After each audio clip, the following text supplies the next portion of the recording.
trying to get them into PTSD treatment. And next thing we know, we've got a series of veterans or a generation of veterans that are hooked on Oxy. Next thing you know, these guys are out on the street. So it comes to my attention through someone I know, a mother. I had not visited her for some long time, and I went to visit her. I hadn't seen her in a long time, and I went to see her, and I said, "How are you doing?" And she said, "Oh, okay." And this was on a Friday, and I don't think I'll ever forget this day. This has happened before, but not so profound as it did this day. And I said to her, "How you doing?" She said, I'm all right." And I said, "Oh, good."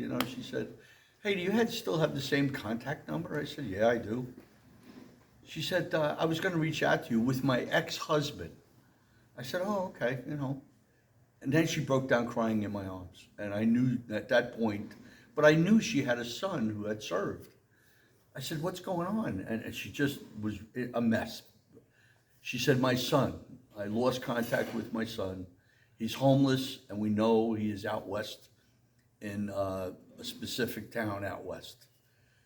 I said, "Okay, where is he?" She said, "I know where he is. Last I had contact with him was last night. This was at 10 o'clock on a Friday morning." I said, "Okay, do we know where he is now?" She said, "No, I know where he was last night, but we have limited contact with him because he doesn't have a cell phone. He has some kind of a phone where we have internet, and that's it." I said, I was stuttering. I didn't know what to say, what to do. I knew nothing. I said, "But I will promise you, I will, and I never do this, but I said, I promise I'll bring him home." I didn't know what to say. And I don't normally do that. But I felt so deep in my heart about it. And with her crying in my arms, I said, "I'll bring him home." So I walked out of there, and I didn't know what to do. I just didn't know what to do.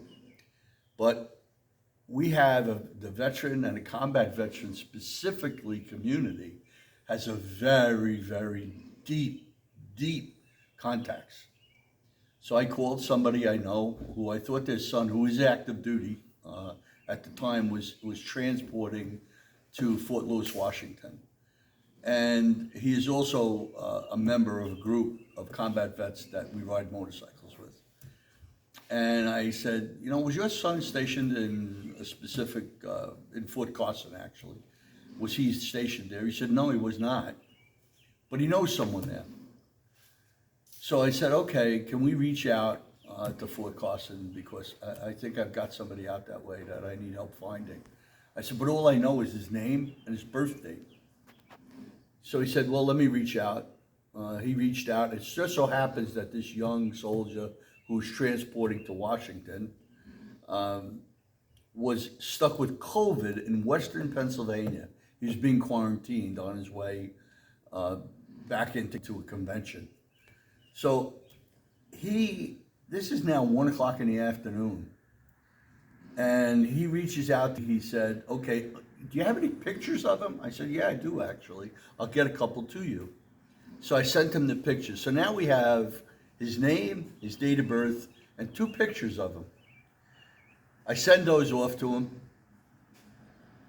In the meantime now, I find out he has no ID at all. This young man has no ID. So I can't get him on a plane.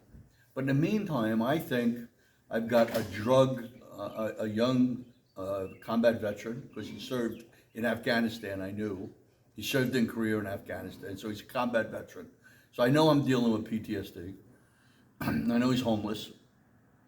I know that he has to be struggling with PTSD, but I'm also concerned that I'm dealing with someone who's dealing with a drug addiction. And based on the information from his mom and his dad, it was a stepdad actually who raised him, that I possibly have a drug addict on my hands. So I called someone in a local area here, and I said to him, "All right, listen, I know you run a rehab facility. And he's helped me before with veterans." I said, "What's the possibility of getting him into the facility?" He said, "You get him here, we will will detox him, and we will put him in treatment, no problem. You get him here. I said, well, he's got no ID. He said, the only way to get him here then is you have to put him on a private flight and accompany him.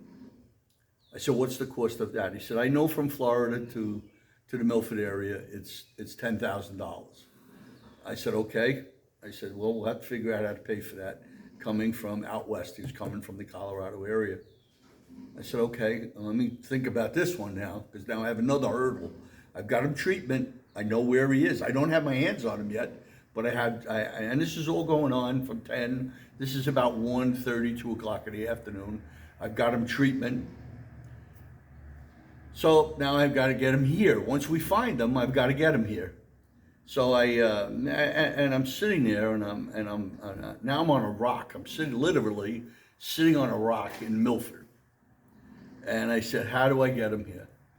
And I'm sitting, I'm thinking, and I said, you know what? I have one person I can